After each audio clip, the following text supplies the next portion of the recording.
ایک ایسا نبی جسے اللہ نے ایسی سلطنت دی جو کسی کو بھی نہیں دی گئی۔ میں ہوں سلیمان جسے اللہ نے جنوں اور ہواؤں پر حکومت دی۔ ایسا نبی جو مہینوں کا سفر کچھ گھنٹوں میں کر لیا کرتے تھے، جس کا حکم جنات نوکروں کی طرح مانتے تھے۔ اس نبی کا نام تھا سلیمان۔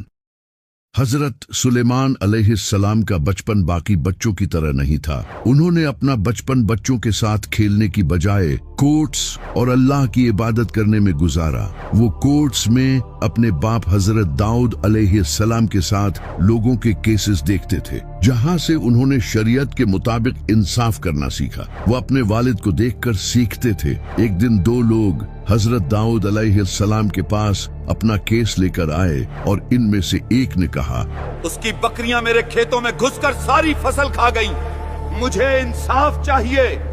حضرت داؤد علیہ السلام نے دوسرے انسان کی ساری بکریاں اس کھیتوں کے مالک کو اس کے نقصان کے بدلے ہمیشہ کے لیے دینے کا فیصلہ کیا۔ لیکن تبھی حضرت سلیمان علیہ السلام بول اٹھے اور انہوں نے حضرت داؤد علیہ السلام کو کہا، آپ اسے بکریاں ہمیشہ کے لیے مت دیں، بلکہ کچھ وقت کے لیے دیں، تاکہ جس کی فصل کو نقصان ہوا ہے وہ بھی اس کی بکریوں سے فائدہ اٹھا سکے اور اس کا نقصان پورا ہو سکے۔ یہ بڑا ہی کمال کا سولوشن تھا جو حضرت سلیمان علیہ السلام نے دیا تھا۔ حضرت داؤد علیہ السلام ان کے اس سولوشن سے کافی امپریس ہوئے اور یہی سے انہیں پتہ چلا کہ حضرت سلیمان علیہ السلام کافی اچھے سے کیسز حل کر سکتے ہیں، اور وہ بھی اتنی چھوٹی عمر میں، اور اس کا ذکر قرآن میں بھی ہے۔ ہم نے سلیمان کو معاملے کی سمجھ عطا کی۔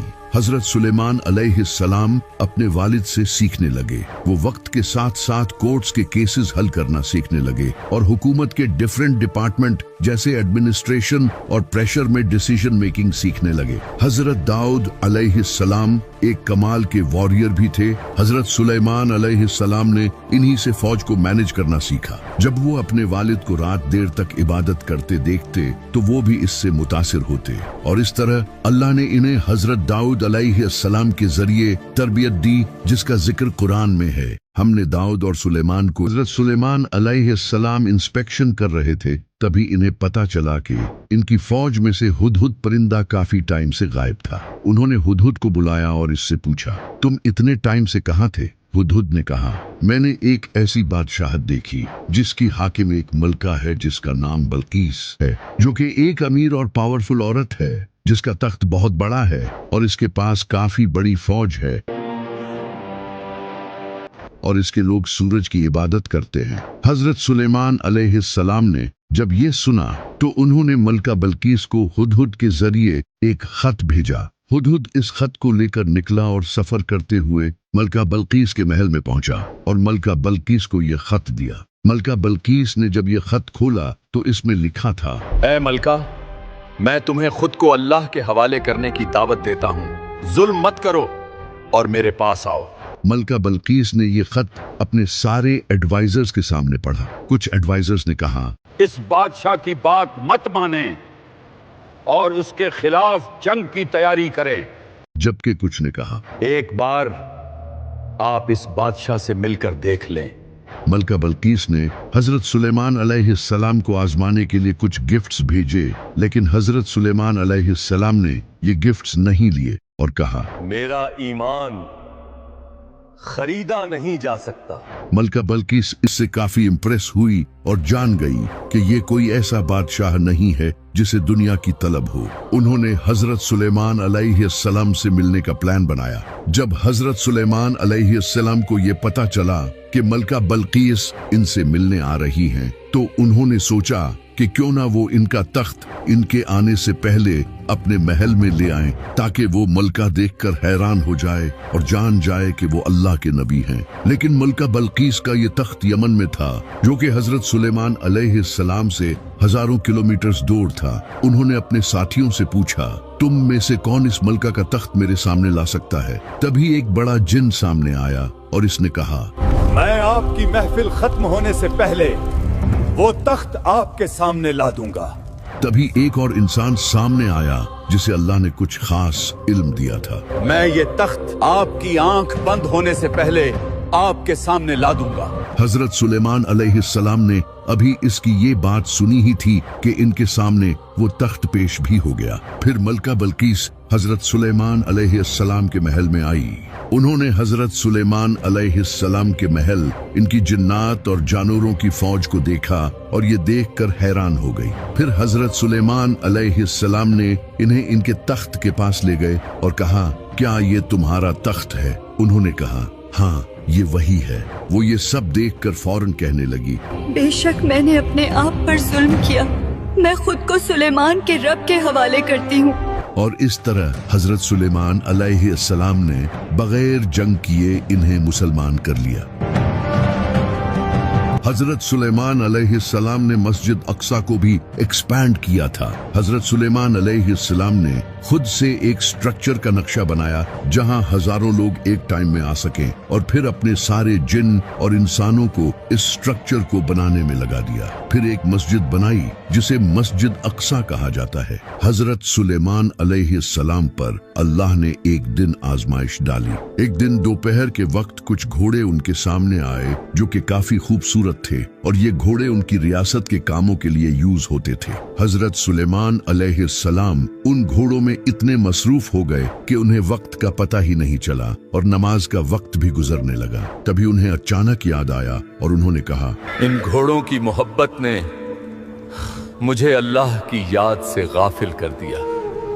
उन्होंने फौरन तौबा की और इन घोड़ों को अपने सामने से हटा दिया। इसके बाद हजरत सुलेमान अलैहिस्सलाम रोजाना अल्लाह की इबादत करते रहे, और इतनी बड़ी बादशाहत होने के बावजूद भी वो कभी गुरूर नहीं करते थे और इसे अल्लाह की तरफ मंसूब करते और अल्लाह का शुक्र अदा करते। उन्होंने अपने एम्पायर को बढ़ाना छोड़ दिया और इंसाफ से हुकूमत करने लगे। फिर एक दिन हजरत सुलेमान अलैहिस्सलाम अपनी लाठी के सहारे खड़े थे और इनके सामने जिन बिल्डिंग बना रहे थे, तभी अल्लाह ने इनकी रूह कब्ज कर ली। वो अपनी लाठी के सहारे यूं ही खड़े रहे और जिन आराम से काम करते रहे। काफी टाइम गुजर गया और फिर एक दीमक ने इनकी लाठी खाना शुरू कर दी। जब वो लाठी टूट गई तो हजरत सुलेमान अलैहिस्सलाम जमीन पर जा गिरे, और तब जिनों को पता चला कि इनकी मौत हो गई है। हजरत सुलेमान अलैहिस्सलाम की मौत के बाद इनके तख्त के नीचे से लोगों को कुछ किताबें मिली जो कि जादुई किताबें थी जो शैतान ने छुपा दी थी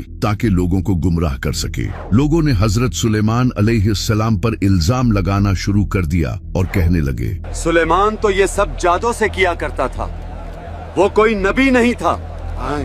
लोग इन किताबों से जादू करने लगे। लोग अल्लाह को छोड़कर अजीब चीजों पर यकीन करने लगे और कहने लगे, ये सुलेमान का इल्म है, हमें इससे फायदा उठाना चाहिए। जबकि वो कुछ खास इल्म नहीं था। तभी अल्लाह ने इनकी आजमाइश के लिए 2 फरिश्ते भेजे जिनका नाम था हारूत और मारूत। ये दोनों फरिश्ते इन लोगों के पास आए और कहा, हमारे पास जादू का इल्म है, लेकिन ये जान लो कि अगर तुमने इसका गलत इस्तेमाल किया तो तुम काफिर हो जाओगे।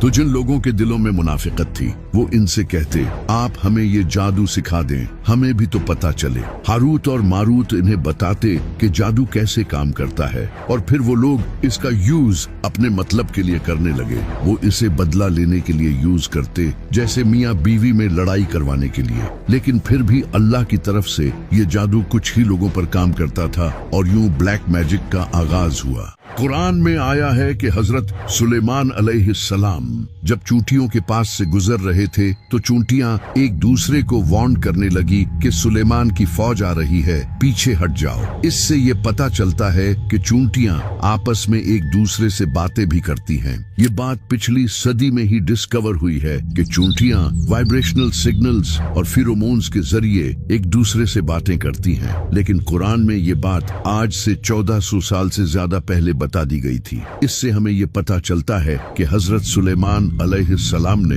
इनके ये सिग्नल समझ लिए थे। इसी तरह हुदहुद परिंदे ने भी हजरत सुलेमान अलैहिस्सलाम को मलका बल्कीस की खबर दी और इनके एम्पायर की लोकेशन भी बताई थी। साइंस ने ये भी डिस्कवर किया है कि परिंदों में एक कॉम्प्लेक्स वोकल सिस्टम होता है और वो जगहों को भी बहुत अच्छे से याद रखते हैं और एक दूसरे को खतरे से खबरदार भी करते हैं। ये बात भी हमें कुरान से पता चलती है, जब साइंस को भी इसका इल्म नहीं था। इसी तरह कुरान में बताया गया है कि हजरत सुलेमान अलैहिस्सलाम हवा को भी कंट्रोल कर सकते थे। और ऐसा सफर जिसे करने में कई महीने लग जाया करते थे वो एक दिन में कर लेते थे। साइंस ने ये बात कई सदियों बाद जाकर डिस्कवर की है कि हवा अर्थ रोटेशन और प्रेशर पर डिपेंड होती है, और आज इंसान इसी एयरफ्लो को मैनिपुलेट करके उड़ते हैं और इसी हवा से एनर्जी भी पैदा करते हैं। यानी हजरत सुलेमान अलैहिस्सलाम हवा के पैटर्न को चेंज करके सुपरसोनिक स्पीड से सफर करते थे। इसी तरह कुरान में आया है कि हजरत सुलेमान अलैहिस्सलाम को खड़े खड़े मौत आ गई और वो उस वक्त तक नहीं गिरे जब तक दीमक ने इनकी लाठी को खाना शुरू नहीं कर दिया। आज मॉडर्न साइंस ने ये डिस्कवर किया है कि सडन कार्डियक अरेस्ट, स्ट्रोक और न्यूरोजेनिक शॉक की वजह से इंसान की अचानक मौत हो सकती है। लेकिन सबसे बड़ा सवाल ये पैदा होता है कि क्या हजरत सुलेमान अलैहिस्सलाम की तरह का लाइफस्टाइल हर मुसलमान को अपनाना चाहिए? इस्लाम कभी नहीं कहता कि आप गुर्बत में जिंदगी गुजारें, बल्कि गुर्बत इंसान को बुराई की तरफ ले जाती है। इंसान अपना पेट पालने के लिए चोरी और धोखेबाजी तक करने लगता है, जबकि दूसरी तरफ पैसे से ताकत आती है और इससे इंसान दूसरों की भी मदद कर सकता है। आज यहूदियों की सबसे बड़ी ताकत इनकी दौलत ही है और हम गरीब होकर इनका कुछ नहीं कर सकते। हजरत सुलेमान अलैहिस्सलाम ने भी बिल्कुल ऐसा ही किया। उन्होंने अपनी शानदार सल्तनत के जरिए मलका बल्कीस को मुसलमान कर लिया। इसीलिए पैसा बहुत जरूरी है, लेकिन अपने नफ्स के लिए नहीं बल्कि दुनिया में नेक काम करने के लिए, दूसरों की मदद करने के लिए, ना कि अपनी ख्वाहिशात के पीछे भागने के लिए। हजरत सुलेमान अलैहिस्सलाम इतनी सारी दौलत के बावजूद भी कभी इस दौलत से मोहब्बत नहीं करते थे, बल्कि यही कहते थे, ये मेरे रब की तरफ से आजमाइश है। और इस अजीम सल्तनत को अल्लाह की तरफ मंसूब करते थे। जो दौलत आपको गुनाहों की तरफ ले जाए वो अजाब है, और जो नेक कामों की तरफ ले जाए वो निमत है। लेकिन अगर कोई इंसान अल्लाह की रिजा के लिए एक आम इंसान की तरह जिंदगी गुजारे, वो भी दौलत होने के बावजूद, तो ये सबसे बेहतर है। जैसे हमारे प्यारे नबी सल्लल्लाहु अलैहि वसल्लम ने जिंदगी गुजारी। आपके पास भी खैबर की जंग के बाद काफी बाग आ चुके थे, लेकिन आप इन सब को नेक कामों में यूज करते थे और खुद सादा जिंदगी गुजारते थे, और यही सबसे बड़ी नेकी है।